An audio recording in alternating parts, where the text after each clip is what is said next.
God damn, that was a hassle. Let's move this shit around real quick. Try to get all this crap situated. Here where people can see what I'm doing. Where I can see what I'm doing.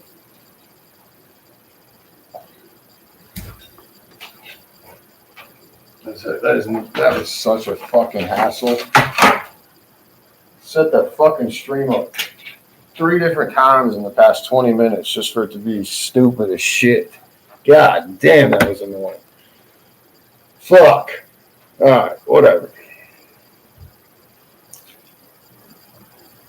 At least we're in here now. I'm gonna fucking smoke before I get started on this shit. Jesus Christ. I don't even know if there's a point in me. Whatever, it'll be fine. Alright.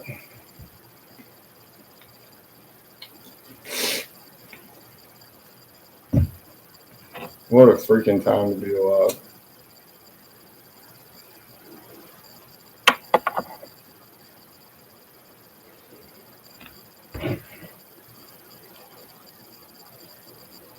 Alright. So we got UFC 322 coming up. I'm going to go through the whole thing. And this time I'm doing it on the computer. That way it'll freaking... I can use my phone like I normally do. I didn't realize there was such a big difference on how you look at the internet on the phone compared to the computer. But yeah, that's what we're going to do. We'll give it a couple more minutes, see if someone showed up.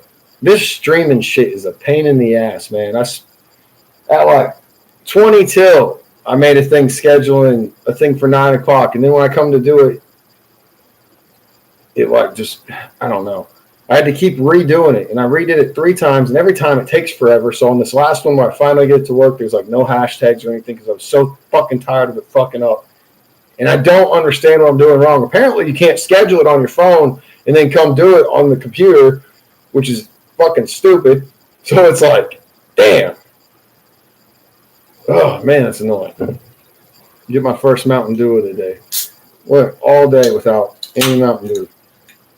I did have a Dr. Pepper, though. What?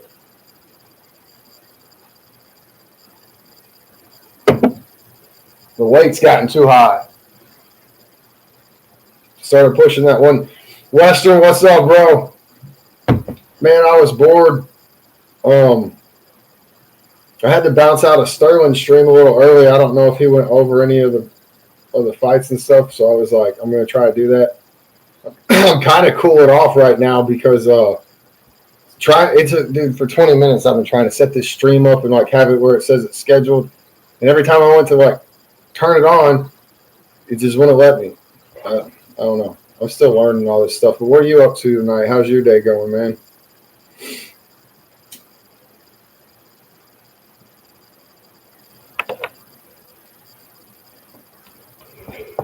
I guess I could.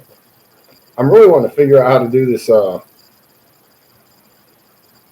I wanted to still be able to use my phone while I'm on stream. And now that I'm doing that, I can share this. Oh, that's sweet. Hell yeah. Except there's no... Oh, wait, it has a thumbnail. I don't know how I did it, but it's got it. And then I got one upcoming. How do I delete that? Oh, goodness. I don't know how to do all this stuff. Ugh.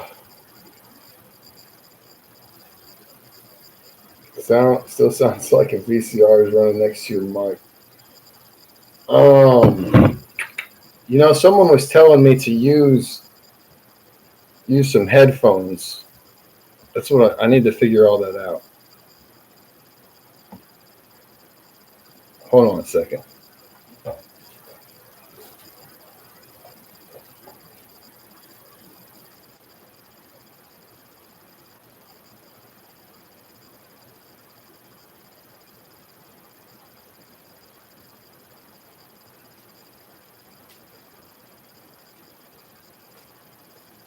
Man. Oh, there we go. whole house is a wreck too right now. I need to clean them all before people come over for practice. This one dude was telling me to use my. They're gonna connect to this phone though as soon as I do this, so I'll turn that Bluetooth off.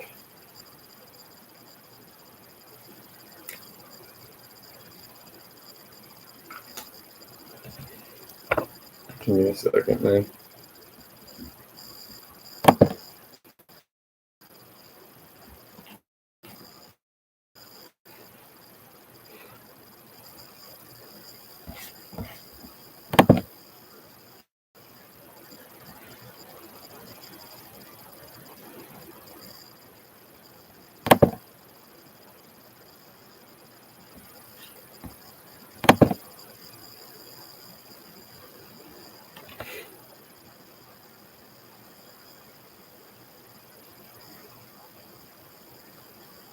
I don't know how.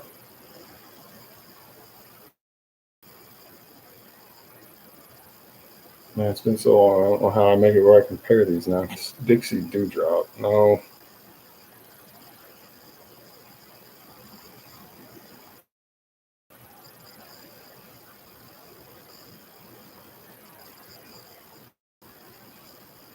What?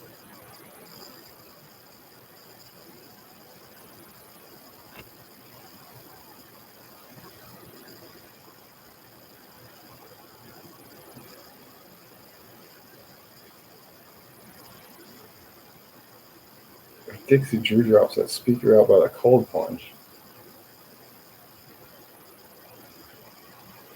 Hey, what's up, Crystal?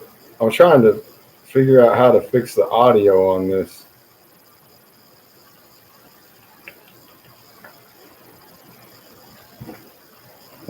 I don't know how to freaking.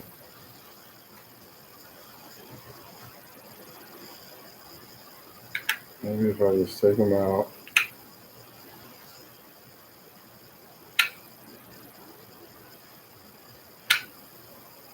Of course they don't. I'm stupid now.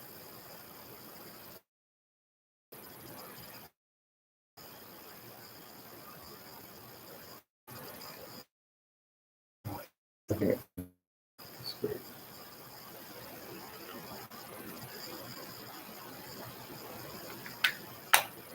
Let's try these.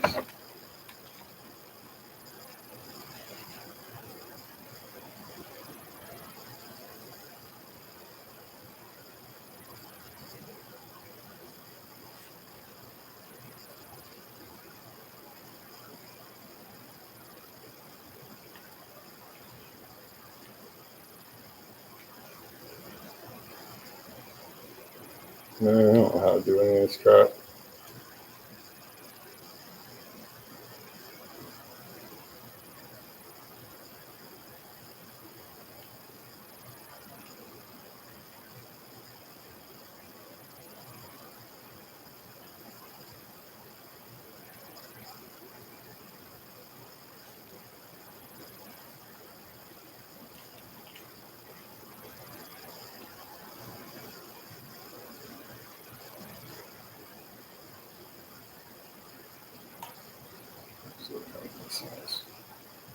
Hmm.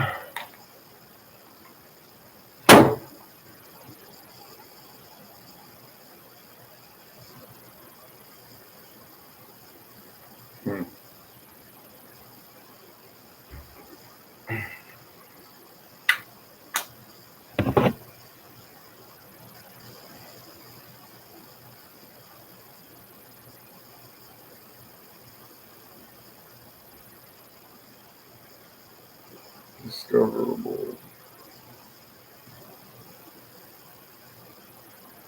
Hold the case's pairing button until the light indicate flashes. The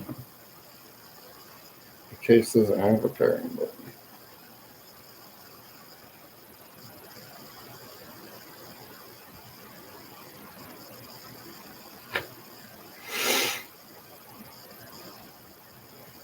Usually in the back of the case. That's the fucking charging point.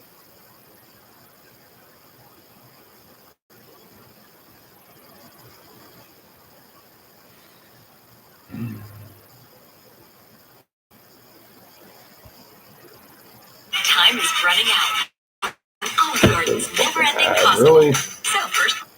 Hey, to enable the pairing mode on your Sony WF-C700N, first of all, input both earbuds inside the charging case. Okay. Open the cover. Find this button. Mine doesn't have that button, you little fuckers. What the fuck, man? Why has everything got to be complicated when I go to do something? It should just be coming up on this.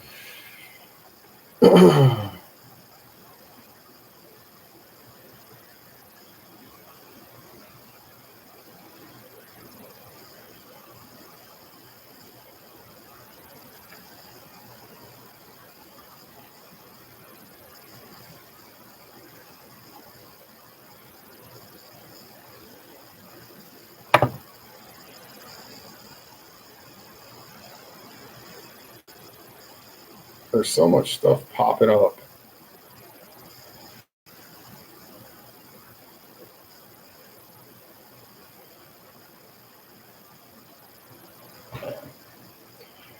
All right, we'll screw with that another time. I've wasted 45 minutes being pissed off at YouTube.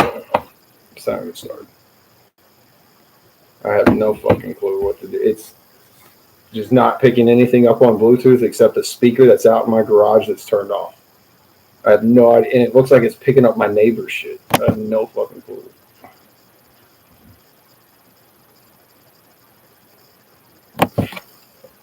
That's so annoying. Let me turn this back on for good. All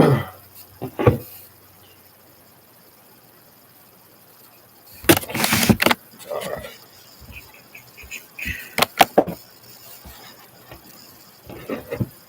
All right, UFC 322.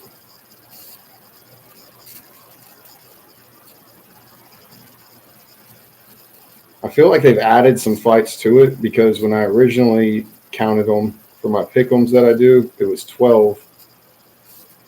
And it looks like now there's 14. So that's good. Yeah, one day I'll figure out this audio. I'll find a mic or something. What sucks is, like, I don't know if it would even make sense for me to go buy a Bluetooth mic if I can't hook up my Bluetooth headphones to the thing. Like, I don't understand why it didn't detect my headphones. I don't know. I don't want to focus on all that. All right, so it looks like I'm not going to be able to say any of these people's names.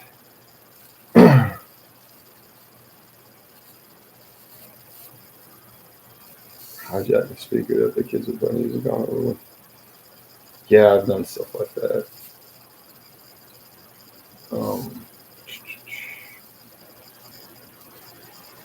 Mathis Camillo and Vyacheslav Borshev.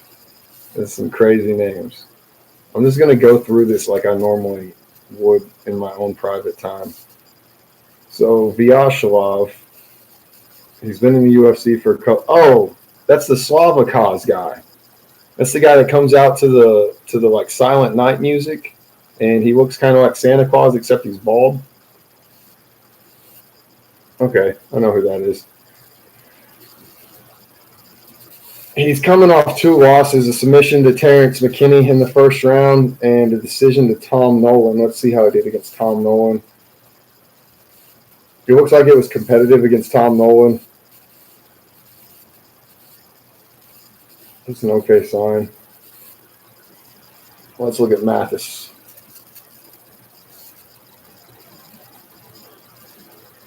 So Slavakov Claus is 33 and Mathis is 24. This is only going to be Mathis' second fight in the UFC. His first one he lost by submission in the first round to Gabe Green. Hey, what's up, Leandro? I saw you somewhere earlier. You're probably from S-Dogs. That's my main place.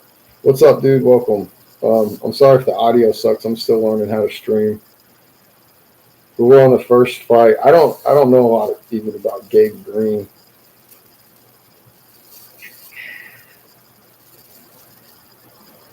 What's crazy about when we look at the stats for that fight that Mathis lost, he had 2 of 3 takedowns. So he probably got caught in something like a guillotine or whatever, or got swept off the bottom. Everything, all the other stats are pretty identical. Um, I'm probably leaning Mathis on that. I love Slava Claus though. Like he's just a good character, but everything on paper says Mathis. Let's move on to our next one.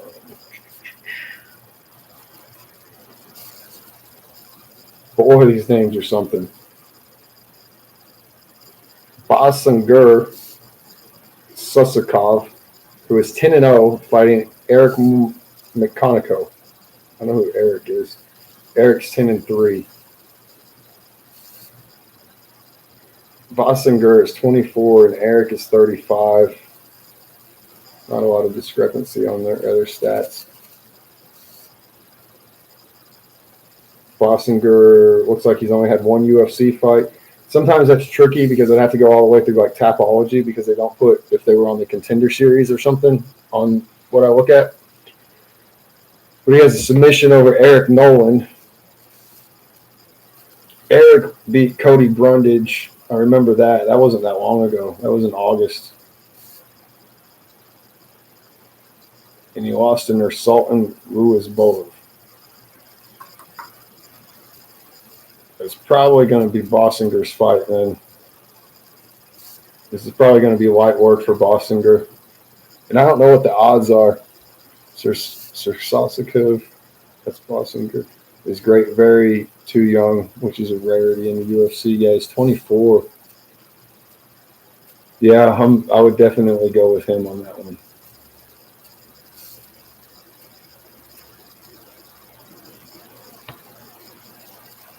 Let's move on to our next.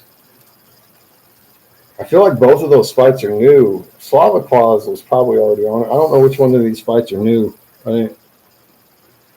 Anyways, this one was on it. It's Angela Hill and Fatima Klein. I'm sorry, I forget that like I'm talking to people and stuff.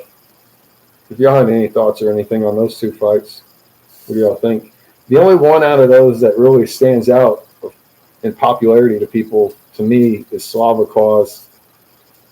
Bossinger sounds like he might be a bright future, an up and comer. Fatima Klein. That's what we're going to next. Fatima Klein and Angela Hill. Angela Hill's been around forever. She just seems to like to fight.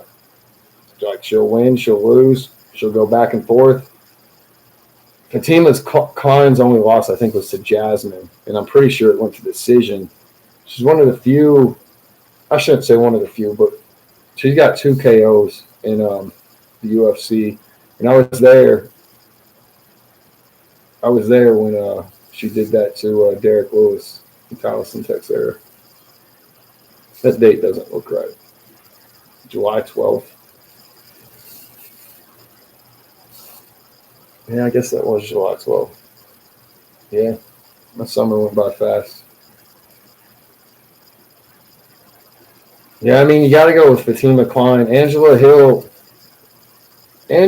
pretty much loses until she's about to lose her job, and then she wins. And that is what it is. And I think her character is a lot of what keeps her around. She did have a win over Denise Gomez 2 years ago. But it's like anytime she gets someone real, it's bad news for Angela Hill. I bet Angela makes it to a decision. Angela's 40 years old now. I did not realize that. I knew she was up there around my age, but I didn't realize she was 40.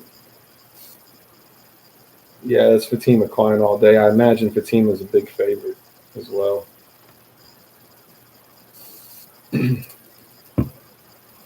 I wonder if they're going to sneak in any more fights because I was looking at the fight card last Friday. So they literally added these fights on like a week's notice, or they already had it booked and just didn't publicly put it out. Is Angela Hill's character, her ass? I don't really necessarily remember her having a badonkadonk. She's kind of funny, but she doesn't get the attention that maybe other fighters do. Like, it may have been in bad taste, but like when she went and weighed in on the last one at her last event, if I remember correctly, she put like things in to stuff her bra. And then right before she got on the scale, she pulled them out real quick and gave them to the guy weighing her in. And I think it had something to do with making fun of Macy Barber or poking fun at Macy Barber. I'm not quite sure. Off the top of my head, I can't remember. She's done several things. God, what did she do? She did one that had to do with like race, if I remember right, and it was funny. She never quite gets the attention. I don't know if Macy actually did or not, but yeah, I think that's what all the community says. The reason I was saying that might be in bad taste is because Macy had just fucking passed out right before her walkout, like 2 weeks before. So it was like, yeah, I like Macy as well. I've got her autograph right up there on that Sandhagen Dillashaw. All right, now we're getting into some names I'm more familiar with. Pat Sabanti. I don't know how I say all this shit wrong. And Chepe Marsical. 35 and 33. They're pretty identical on the tail of the tape. Pat is 20-5. Chepe is 18-6 with one no contest. Both these guys been around for a minute. Pat won one earlier this year, a decision over Joe Anderson Brito. Last year he fought once and beat Jonathan Pierce in the first round.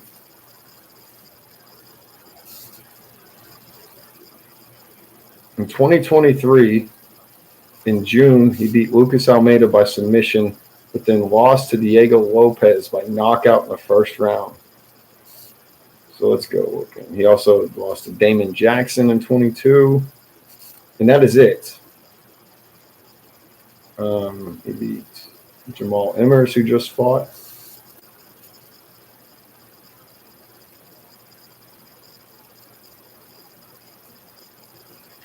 I like what I'm seeing on the stats with Pat. When you only lose to Diego, is literacy a common condition in your state?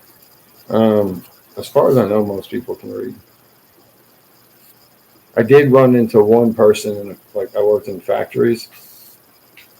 I don't know if he couldn't read or if he had dyslexia, but he wouldn't tell anyone, and if he would have, it would have made shit a lot easier, but he kept fucking doing all this weird shit. And I finally one day getting stuck next to him working, I was realizing he wasn't understanding the numbers or the letters on the screen in front of him. Like he was just kind of guessing off of shit.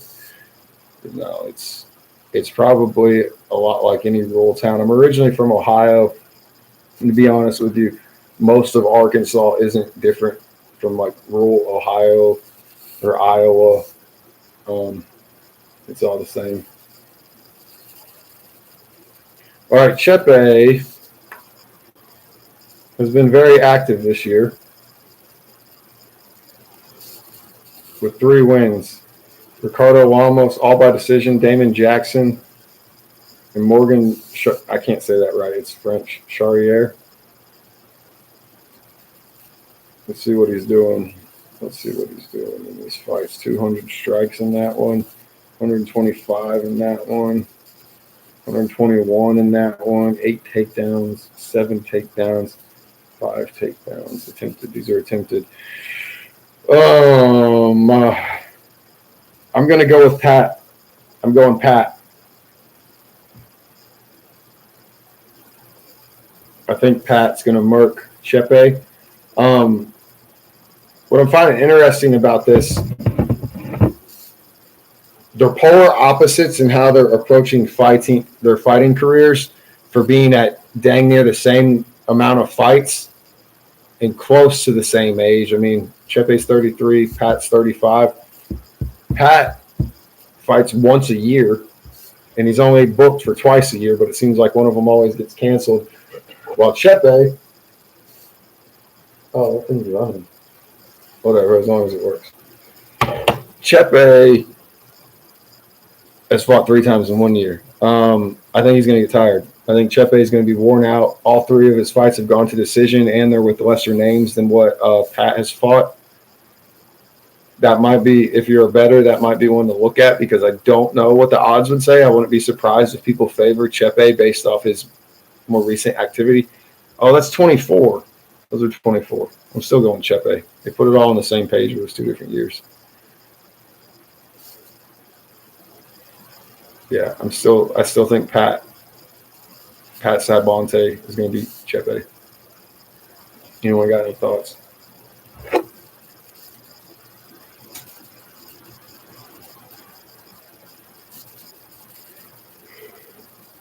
We speaking of dyslexia, I was in a fraternity. This is just a random story. I was in a fraternity in college, and like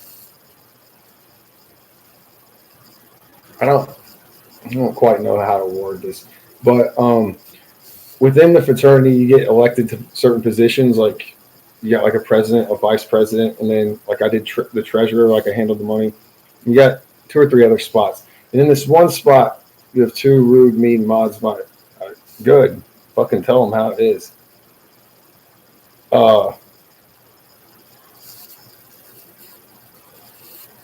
This kid was dyslexic, and like I remember when he rushed, him telling me, but he was also like a genius. Like he could solve a Rubik's cube in like 30 seconds.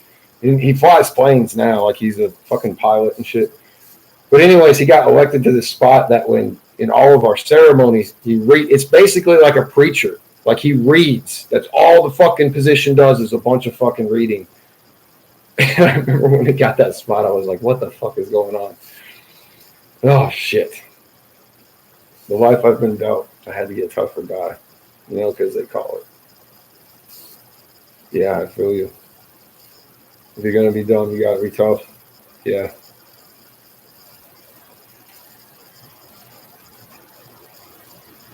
I get to thinking about gravity and outer space and shit like that a lot. And people get to telling me I'm fucking crazy, and then as I keep learning and digging deeper in it, I'm like, no, I wasn't fucking crazy. I was going down the same route Einstein did, motherfuckers.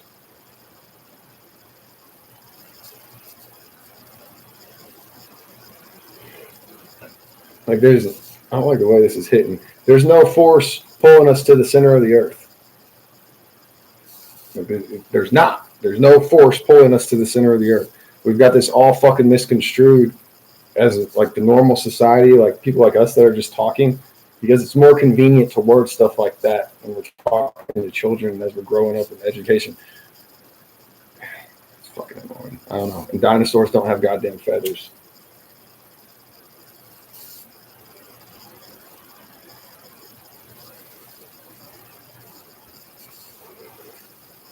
But let's carry on. Did you just say digging deeper? I should start saying that. It probably sounds like that.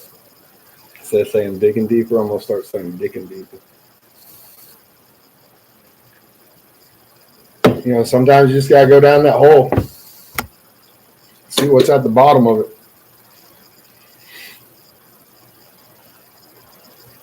Because a lot of people act like they went down that hole, but they really didn't. They really didn't go find out.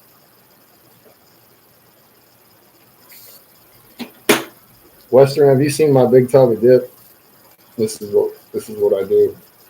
I like the mint, but they didn't have it, so I'm going green.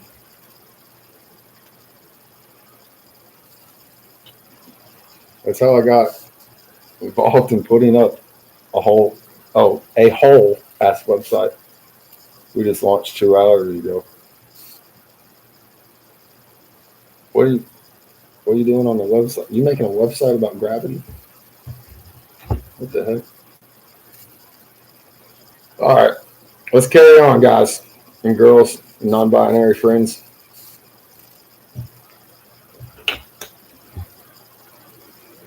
So our main event of the early prelims, not the prelims, but the early prelims. Kyle Daukaus and Gerald Meerschaert. These names have been around a while. Gerald got his rise to fame when Chimaev was first coming up and was wrecking everybody. Like he wrecked 2 or 3 people there in a month. And Gerald was like, he's fighting people that are new. He's like, I'm going to fuck him up. And Chimaev went over and I think on his first punch knocked him out like within 20 seconds. Like just literally backed him up to the cage, threw a cross, and Gerald was gone. Gerald's not a bad fighter. He's been around forever. I feel like Kyle's a lot younger. Okay, Gerald's 37. Kyle's 32. This is honestly probably a really, really good matchup. Like these two guys are probably really close to each other's skill level, I feel like. People are probably going to favor Kyle because I think Kyle's on more of a – no, he's not. I was going to say I think Kyle's on more of a come-up, but no, he's not. It's okay. Holy shit. How's he only have 4 losses? Okay, so Kyle's last win was against Michael Piera. He got that round 1 KO that was pretty vicious. That wasn't that long ago, was it? That was like 2 or 3 months ago. Oh. Now it's going to be for content creators selling merch. If you want to get invested in crypto, you can do it there too. It's kind of crazy. You know, that is crazy because I've been wanting to get some shirts made. I've got a place locally where I could get them made. Like, I have a gym here too. And I kind of wanted to combine some stuff from the gym or maybe online and mix it together. But then I was like, if I want to sell it online, I don't want to be the one going to the post office over and over. So I've been thinking about how all that works, but I don't have all that figured out. And I'm a day trader, so I mess with investing a lot. Crypto has been a pain in the ass in the month of October, and it hasn't really done a whole lot better so far in November for us. Having me and Crystal here is funny. We will fuck this up. Hell yeah. Or May, we're all a perfect match. Hell yeah. You can set up pool communities. If you want, you should check out that link after we're done here. I think it's right up your alley. All of the investors, I'm one of them. We overinvested. So we can 500 people in for free. Huh. What?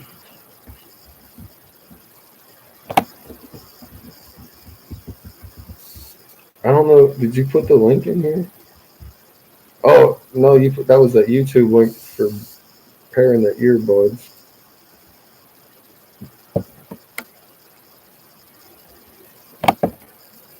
Or was that YouTube link the link you're talking about?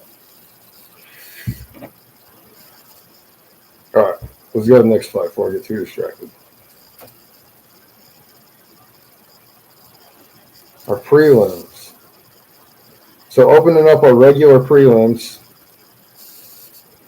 is going to be Malcolm Wellmaker and Cody Haddon. This is a fun matchup.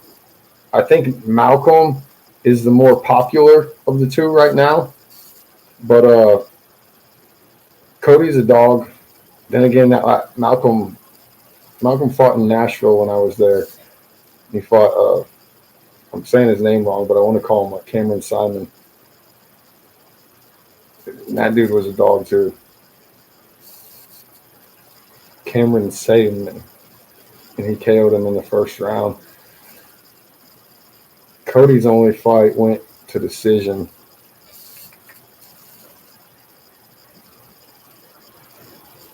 Against a guy that, and he couldn't finish him. Yeah, I'm taking Malcolm on that one. I imagine Malcolm's a pretty large favorite just because he's popular. Anything can happen in that fight. I think some people, I think I saw a post about Malcolm talking about his wrestling. I saw a little bit of him on Ariel today, or maybe it was yesterday. I think it was today. He was talking about wrestling.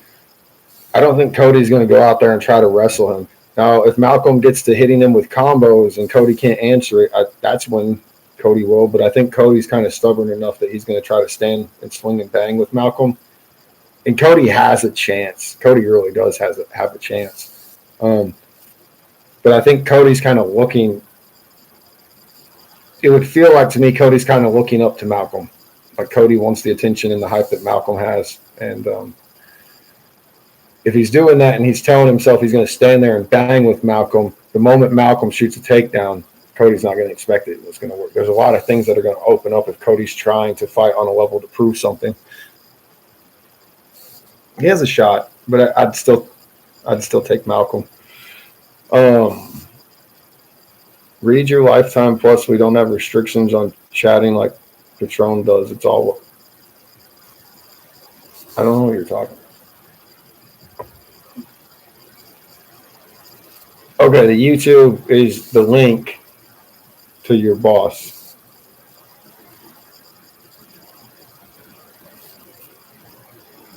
Crystal, let's not try to. What, Western, are you in that thing that she's doing too?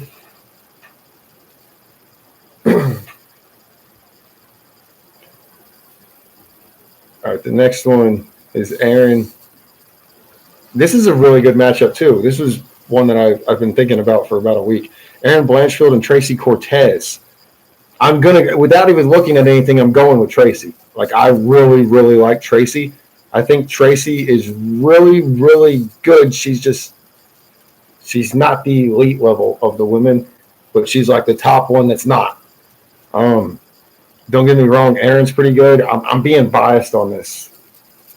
Let's go see what Aaron's done. Aaron was the one that was supposed to fight Macy and didn't get it. She's beaten Rose. She lost to Firat. Yeah, I'm taking Tracy. Aaron did submit Jessica Andrade. Yeah, I'm still taking Tracy. I'm taking Tracy on that one. I know I'm being biased, though. That's okay.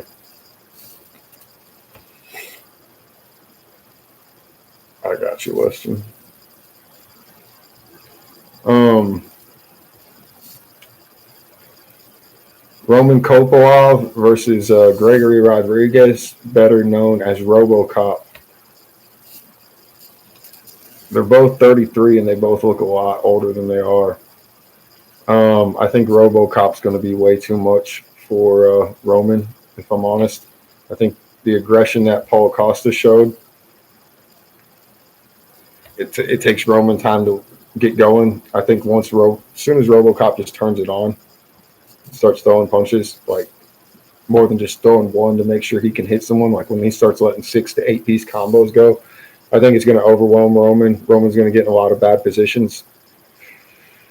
And I think Gregory will capitalize on it.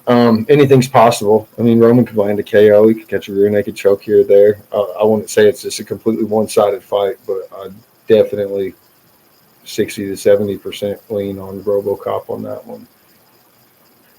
Then our main event of the prelims has been a very popular topic online. It's Bo Nickel and Rodolfo Vieira. The reason it's been popular online is because people are saying Bo was on the main card and he got moved down to the prelims when that's not what occurred. The reason they're talking about that is in Bo's whole career, he's been, like, I think from the very first time he fought, he was like, this is crazy if you put me on the prelims. Yeah, RoboCop. I think RoboCop for sure over Roman. I could see him getting a finish too. Bo was saying a long time ago, like, he shouldn't be on the prelims, and after he lost, he went on Ariel Helwani's show. Let me change that statement. More recently, and build up to an RAF event. It's one of those freestyle wrestling things that they're doing.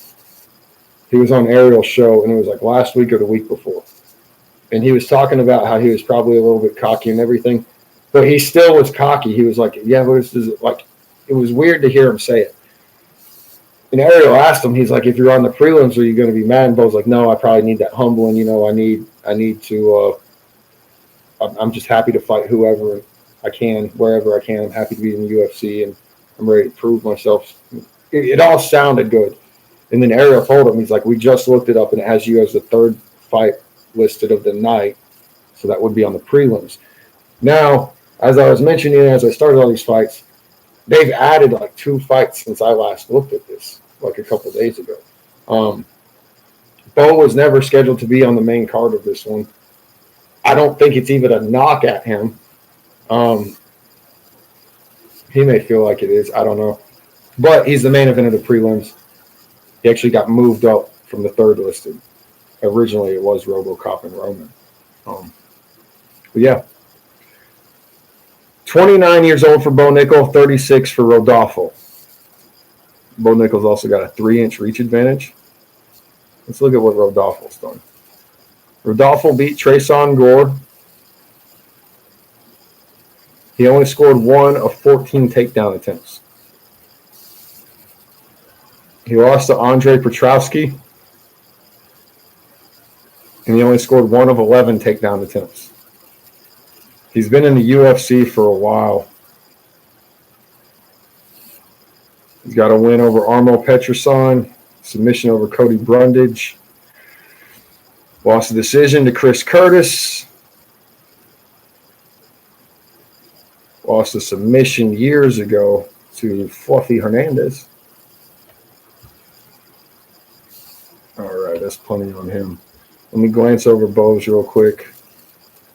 Bo's got the loss to DeRitter, a submission over Cody Brundage, a decision over Paul Craig. You know what, I'm gonna be honest with you. If it goes to decision, I got a feeling they're gonna give it to Bo. I think Bo's arrogance has been a turnoff for Dana. Bo better win this one or he's cooked. I think his whole career, his arrogance has been a turnoff for Dana. If we think back to the Dana White Contender Series, Dana made him do it twice. Dana had already spoke to him before he's on it the first time. You know what I mean? Like, Dana's interacting with him. It's like Dana clearly didn't like him. Maybe not didn't like him might be strong, but I think you get what I'm saying. I think that's going to shift a little bit for the UFC now because Bo, he's not like a super popular fighter, but he is a talking point that the UFC benefits from. Like, people just talking about him, whether they're talking about him to hate him or they're talking about him because they like him and they think he's going to be the next big thing. Way more than Rodolfo. Like, it's just way more than Rodolfo. Like, way more people are going to know who Bo Nickal is than they are Rodolfo. Way more people are going to think Bo Nickal has a chance of being a champion than they are Rodolfo. With that being said, I think if it goes to decision, it's probably going to favor Bo Nickal regardless of the fight. I'm not saying the UFC is rigging it, but it's just kind of how people are. Yeah, Dana doesn't like failure either.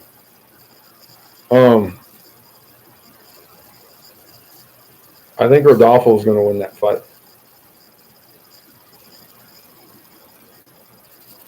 I think if it goes to decision, he might get fucked. If it's close, I think he's definitely going to get fucked. But I think Rodolfo, just being relentless, a lot like RDR, he could definitely win that fight.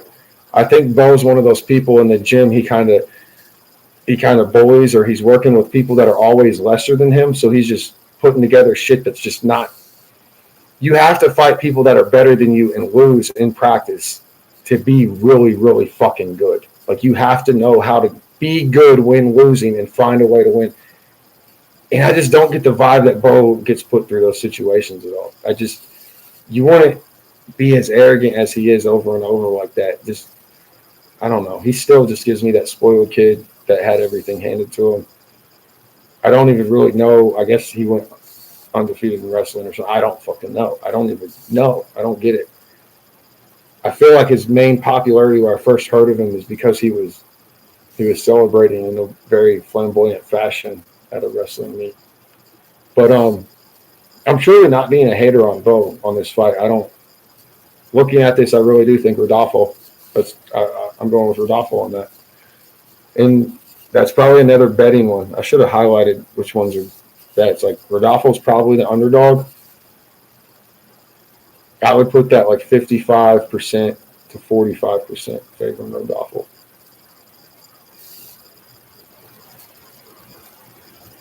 Let's see the next one.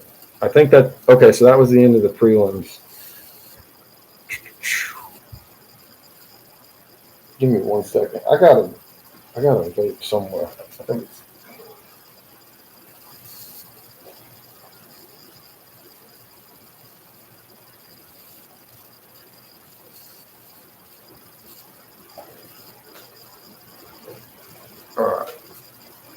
sat in the living room. I'm in the living room.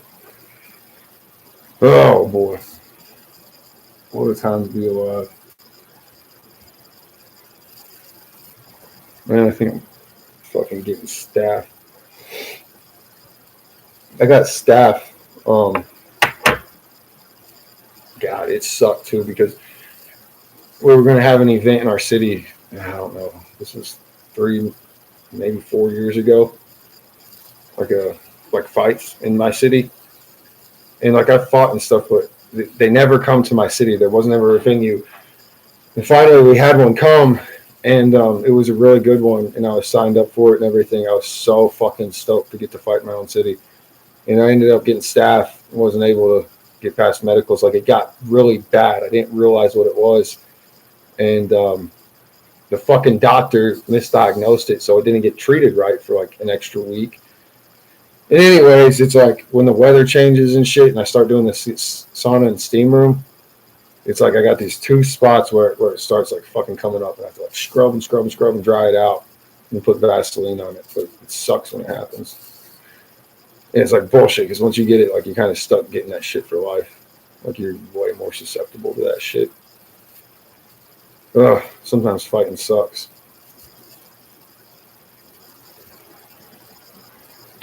Let's get a swig of the Mountain Dew and another dip.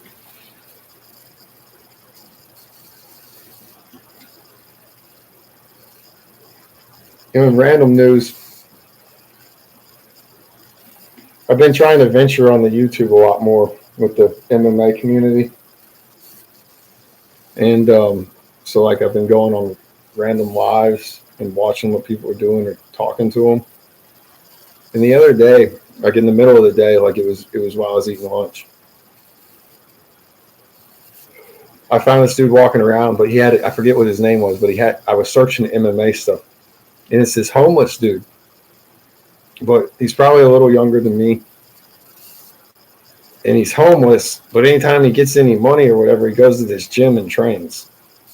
And at first I was like, there's no fucking way. And I watched a couple more streams of him walking around telling homeless stories and stuff, and he talked about some fighting stuff that I was like, yeah, he might know something. And then sure enough, tonight I was looking, and he had his live on, and he was in this fucking gym rolling. But he was rolling with a guy that seemed newer. And the homeless dude kept doing a bunch of like unethical shit. Like he would, when you slap hands at the beginning, touch clothes, when he slapped hands, he'd grab his wrist and pull the kid down and shit. And I was like, what the fuck? I don't know. It was weird. Crazy, crazy world we live in.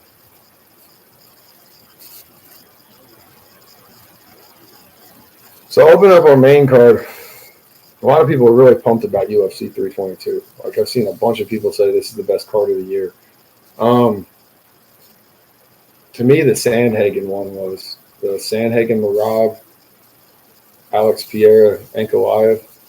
That was my biggest card of the year. But that's just me. But our opening fight, this is a really good card. Our opening fight is Benny DeRouche and Benoit Saint Denis. This fight is good in the sense that I think Benny is 10 times better than BSD. I don't know how BSD wins any fights. I don't know how the fuck this dude wins it. I think BSD is absolutely horrible. I don't know how the fuck he beat Rufy. That just blew my fucking mind. I don't know what happened there. The guy he beat before that was like, had never fought in the UFC and took the fight on 4 days' notice. I get it. Moicano just rolls him. Dustin rolls him. It's like anyone that was at that elite level was rolling him.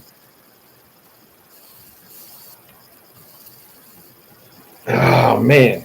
That's a tough one, though, because Benny's kind of fading. Benny doesn't have that itch anymore. Like, I want Benny to win this. But sometimes I worry Benny's just in there for the check now. Like, he doesn't have that fire that, like, he wants to hurt anyone. He's just like, yeah, whatever. It's just a fight, whatever. I still am probably leaning Benny. I just can't pick Benoit Saint Denis. I don't think he's good. I think he strikes like a really novice guy. He's just really muscular and strong. I think his technique's pretty trashy when he's grappling. I mean, it's the fight game where power does have its place. and it seems to have served him well at times. But I can't pick him. I just can't. I'm taking Benny DeRouche. I'll say by decision too, because Benoit doesn't quit. Yeah. Benoit, I will give this to Benoit. He doesn't quit. The dude will take every ounce of a beating in there.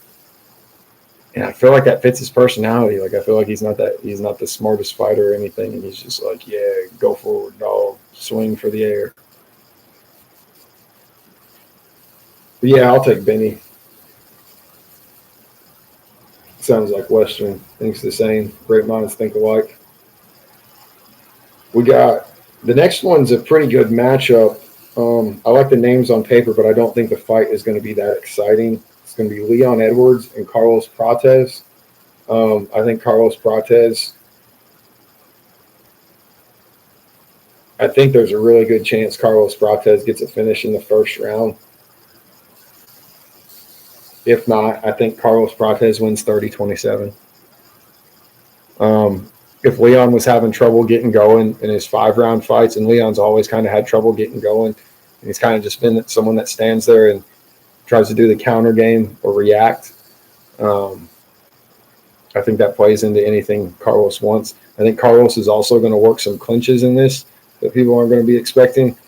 He'll grab the leg a couple times. Whether he goes all the way for the takedown or not, I don't know.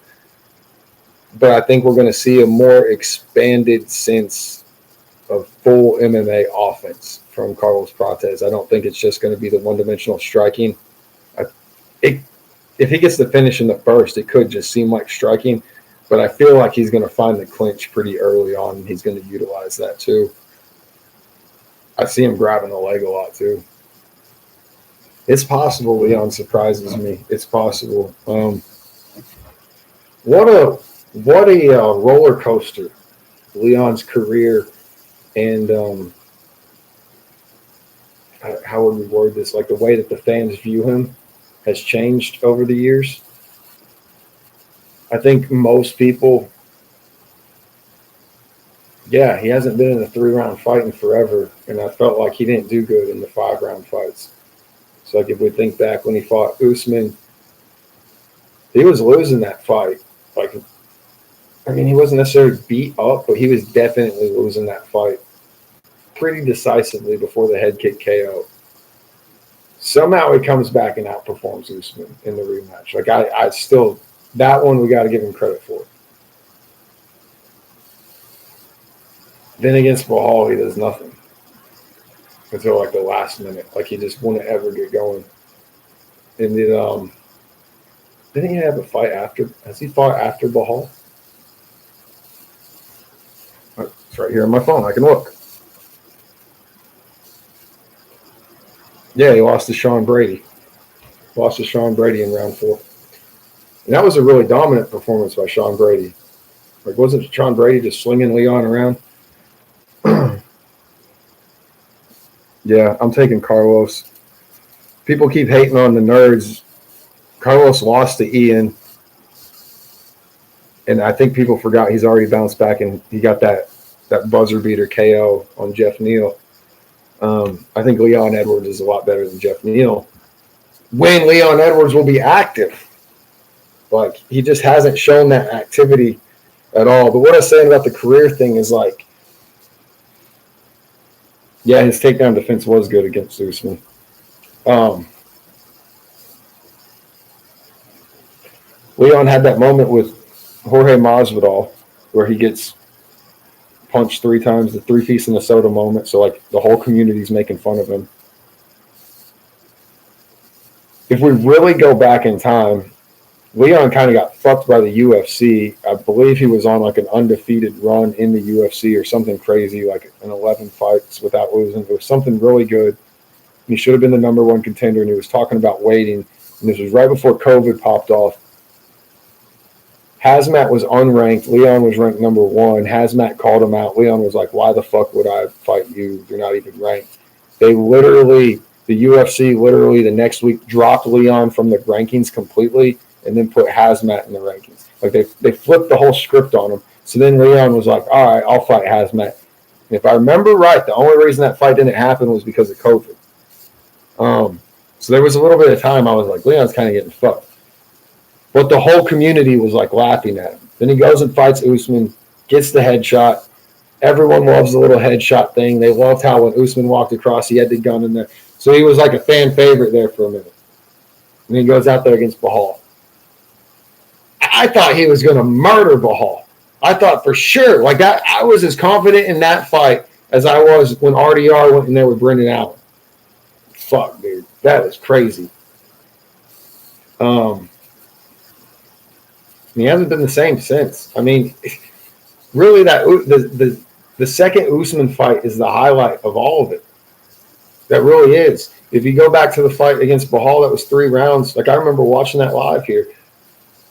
He was winning that fight, but then it ended because of that eye poke thing. Like, it is what it is. I'm taking Prates, and I feel confident in that. Sean Brady versus Michael Morales. I feel like this is a matchup no one really wanted.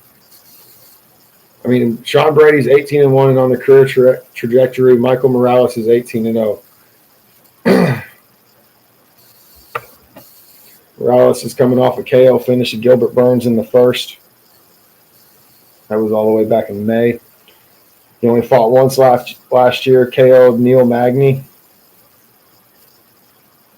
Fought twice, 2023, both decision wins over Jake Matthews and Max Griffin. Fought twice in 2022, both KOs, Trevin Giles and Adam Fuggett. And that's what his name is, Fuggett.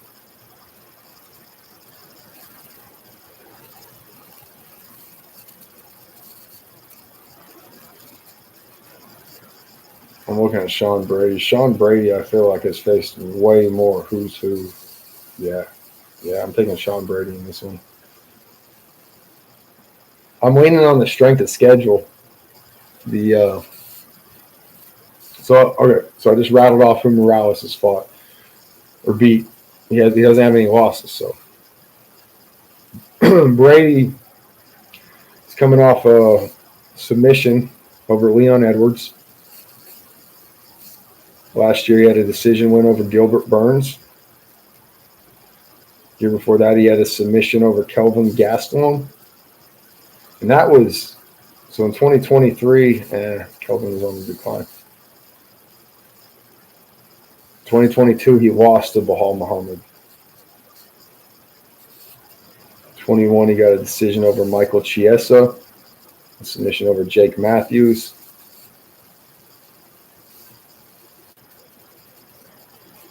We can go a lot deeper than that, but we don't need to. I think that's a pretty even matchup. Michael Morales has a 79-inch reach. Sean Brady has 72. And I just feel like this is going to be a boring fight. I feel like they're going to wrestle fuck each other. 5'8" against 6 foot. I'm still probably taking Sean Brady just because he's fought way harder people. It wouldn't surprise. This one's, I'd lean more 50-50. Like if I have to make a pick, so I'm taking Sean Brady.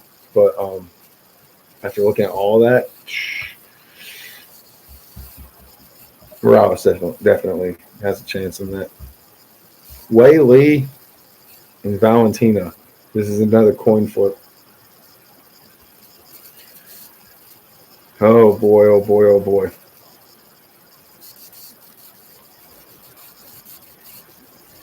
I thought they did this a while ago. They have not.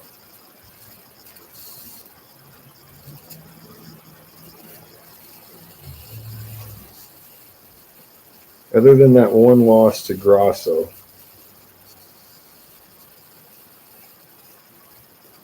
no one's been able to fuck with Valentina.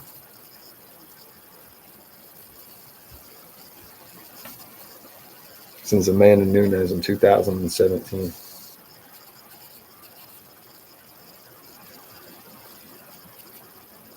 At bantamweight. Wei Lee's a dog.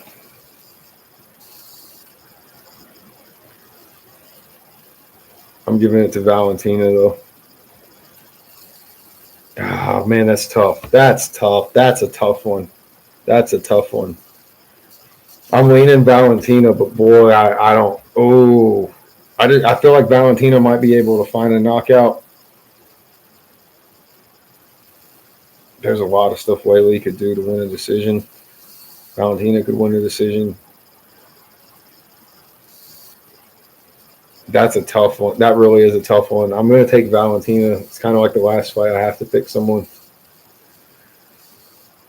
Oh, man. That's tricky. That's a good matchup. All right. In our main event, Islam Makhachev is moving up to 170 pounds to face Jack Della Maddalena. Jack beat Bahal Muhammad a couple months ago back in May for the belt. Last year, he fought Gilbert Burns and won by KO in round 3. In 2023, he won a decision over Kevin Holland and a decision over Basil Hafiz, and a round 1 submission over Randy Brown. 2022, he fought Danny Roberts and Pete Rodriguez and Ramazan Imazzi. This is why I thought he was going to lose to Bahal. He hasn't fucking fought anybody. He hasn't fought anybody. I'm going with Islam. I've been saying Islam since forever, since Islam announced that he's moving up.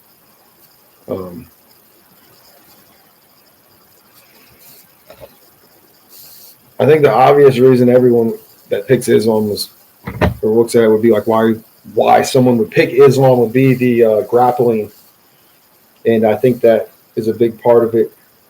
Something I've said going into all of Islam's probably last 3 fights is he is getting astronomically better in every fight at striking. He is getting really good at boxing and kickboxing.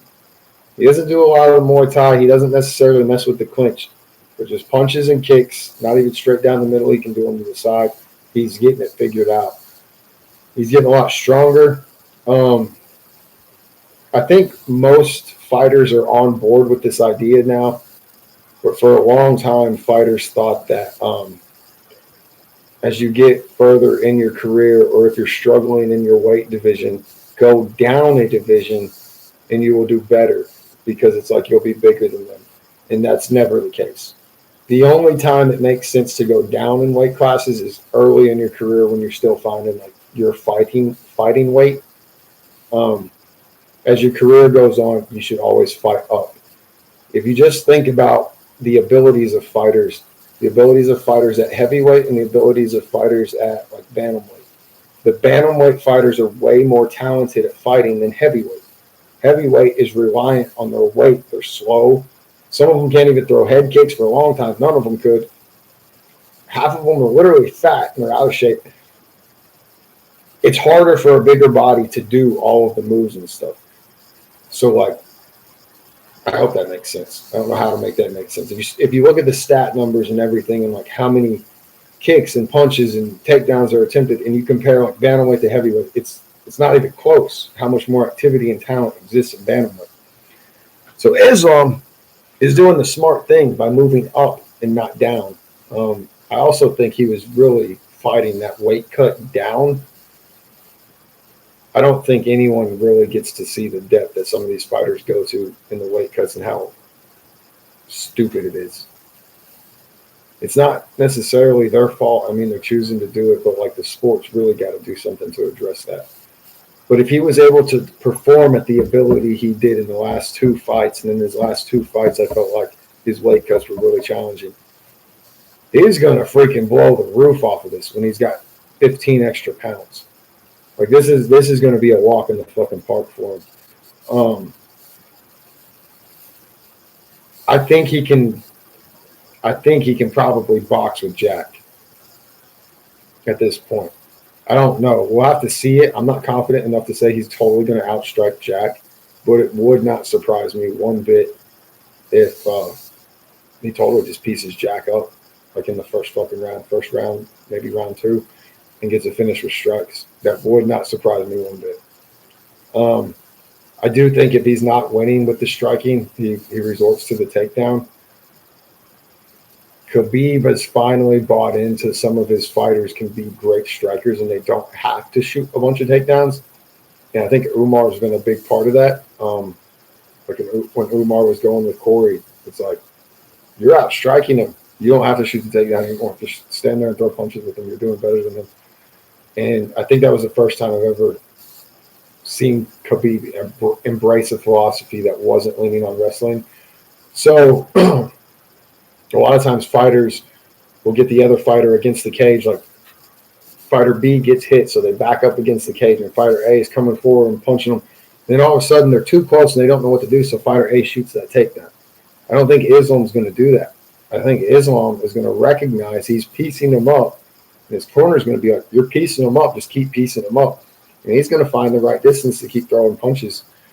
Honestly, I think Islam wins by a finish. It could be a submission or a TKO. I want to go with TKO because I think it's more exciting and more of a fun prediction that most people want to go with. But I think it's very, very likely. Definitely highly possible, but I think it's actually very likely. That is the entire card. Any thoughts or questions? Ladies, gentlemen, non-binary friends. I love doing this. Like, even if no one is here talking or anything, like, I'm going to end up doing what I just did off of video. So I might as well do it on video and just talk out loud. Like, I don't know. It's kind of fun. I just need to figure out this audio and all this junk on here.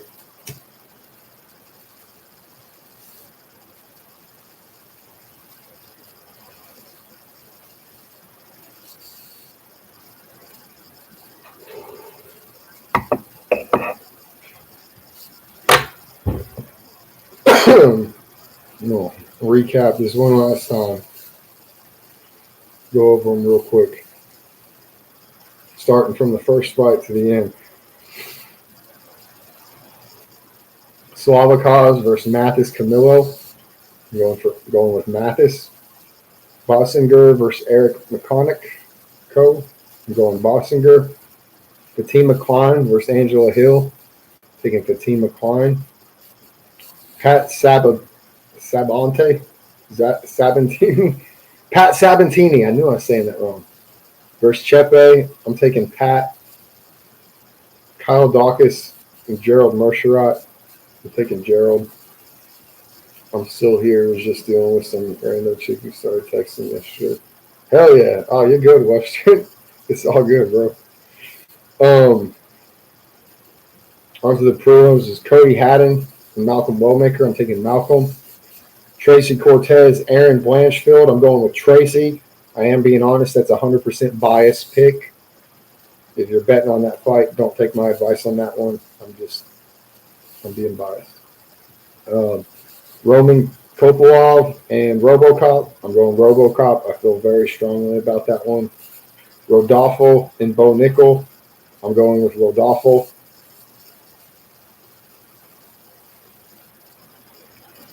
Benny DeRouche and Benoit St. Denis. I'm going Benny DeRouche because I just will not pick Benoit St. Denis. I just don't think he's that guy. I'm not even trying to be a hater. I just don't. That's also a biased pick. So I won't follow my prediction on betting with that. Carlos Prates and Leon Edwards. I'm going with Carlos. Sean Brady and Michael Morales. I think that's a really, really close fight. Even matchup.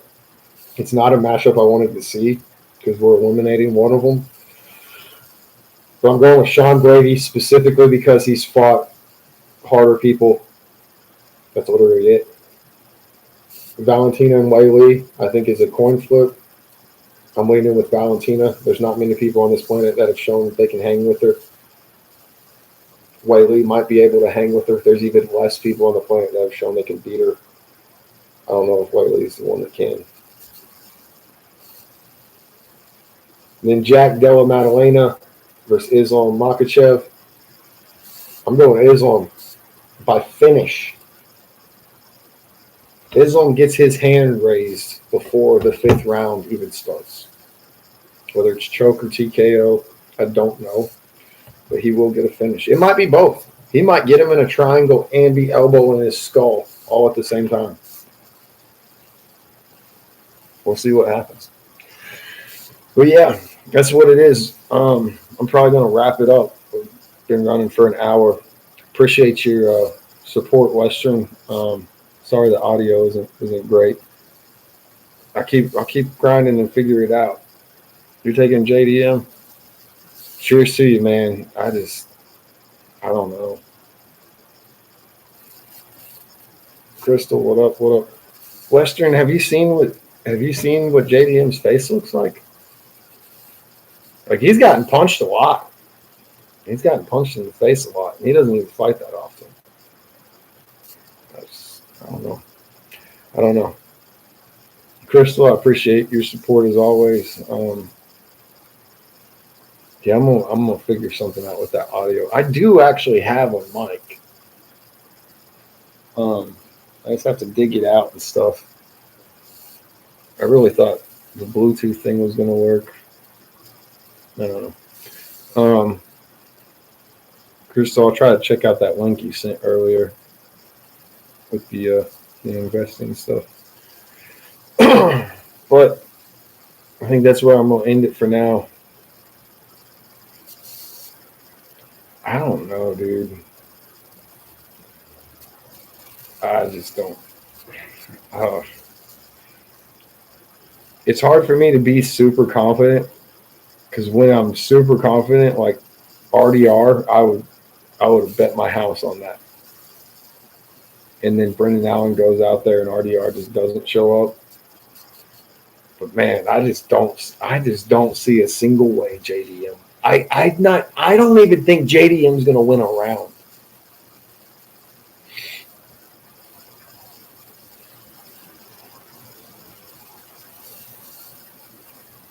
Hell yeah. Chris has been working hard on that website. Yeah, I'll definitely check it out. What is today? I want to start doing this more often, like this streaming stuff. I want to make it perfect. I was really my focus today was going to be the light. So like I pulled this camera up, and that's why that's white back there. And there's another screen right over here that's white. Yeah. But hey, while I got you guys might not know this about me. So I teach people how to fight. And half of my house is like a gym. It might be messy right now. Oh, the lighting's gonna suck. I'm still gonna try to show you. So I'm just sitting here chilling. I'm gonna carry this with me. We're gonna go to where we spar at.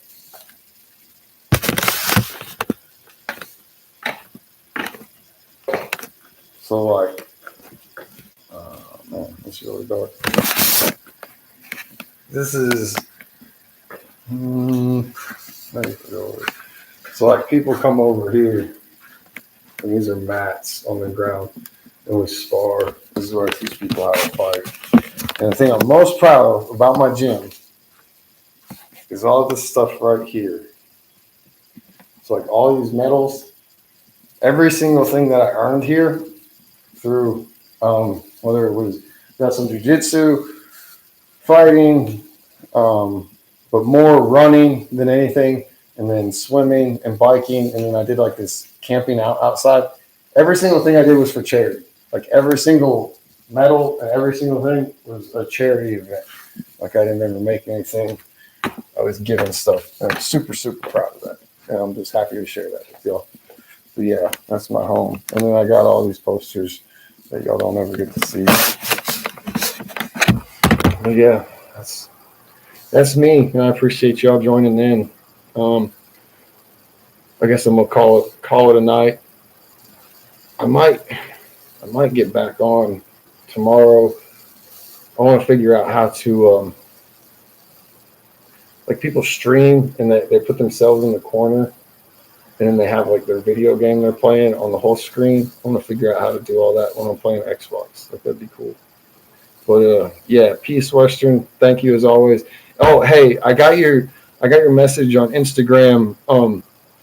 Feel free to like send anything you want. I don't have the Instagram app. Like, I kind of only go to Instagram when I'm looking for something that I know is only on Instagram. But I got your message and stuff. I just don't get on there very often. But yeah, appreciate your support and whatnot. You too, Crystal. And I think Leandre was in here earlier. But yeah, and then anyone else that replays it or whatever, I appreciate y'all. Let's have some fun this weekend. Oh, I do, if no one knows, I do pick'ems for pretty much every fight event on the pay-per-views. Like this weekend, it's a $50 gift card to UFCstore.com. It's free to enter. I have it on Facebook under the War Lab, and under I do it on Twitter or X under JK47, and it's like I'll post the card. You just circle who you think's going to win and put it in the comments. And if anyone gets a perfect card, they win the gift card. When I first started doing it, I gave some out to whoever got the first spot, just to kind of build a little bit of a following. But it's for a perfect card, especially when I'm doing $50, and it's really, really hard to get a perfect card. Like, I've been doing this for a while, and I think I've only gotten 3 in my entire life. But that's the last thing. Peace out, guys. Love y'all. Y'all be safe. Have fun. Do what it do.